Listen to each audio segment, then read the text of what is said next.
As a medical doctor, I worked with some very, very addicted people.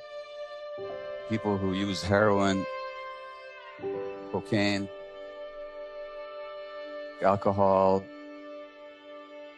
crystal meth, and every drug known to man. And these people suffer. They lose their health, they lose their beauty, they lose their teeth, they lose their wealth, they lose human relationship, and in the end, they often lose their lives. And yet nothing can force them to give up their addiction. The addictions are powerful, and the question is why? If you want to understand addiction, you can't look at what's wrong with the addiction, you have to look at what's right about it.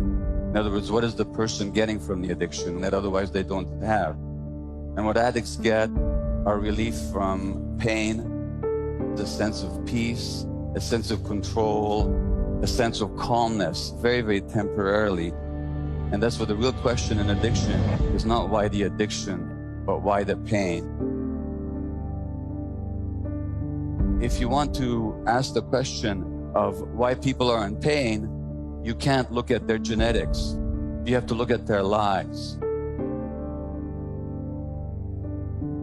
And in the case of my highly addicted patients, it's very clear why they're in pain, because they've been abused all their lives. They began life as abused children, physically abused, neglected, sexually abused, abandoned over and over again. And that's why the pain. The human brain develops in interaction with the environment.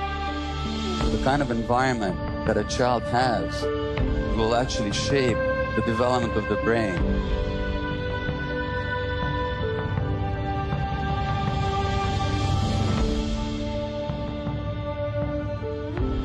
The Buddhists have this idea of the hungry ghosts. The hungry ghosts are creatures with large empty bellies and small scrawny necks and tiny little mouths, so they can never get enough. They can never feel this emptiness on the inside. And the addiction is all about trying to fill that emptiness from the outside.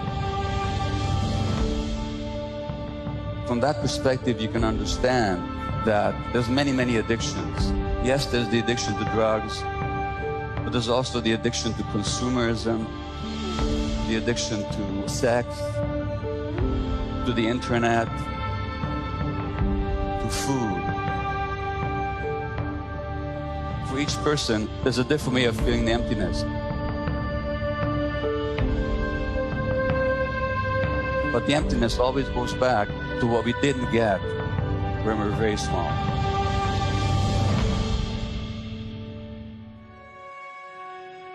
Many of my patients were actually First Nations Indian people, and they are heavily addicted because the lands were taken away from them and because they were killed and abused for generations, generations, and generations.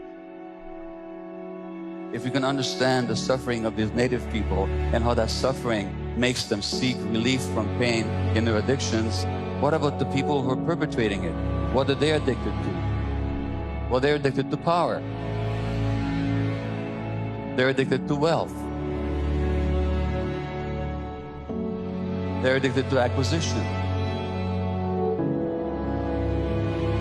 They want to make themselves bigger. The addiction to power is always about the emptiness that you try and fill from the outside.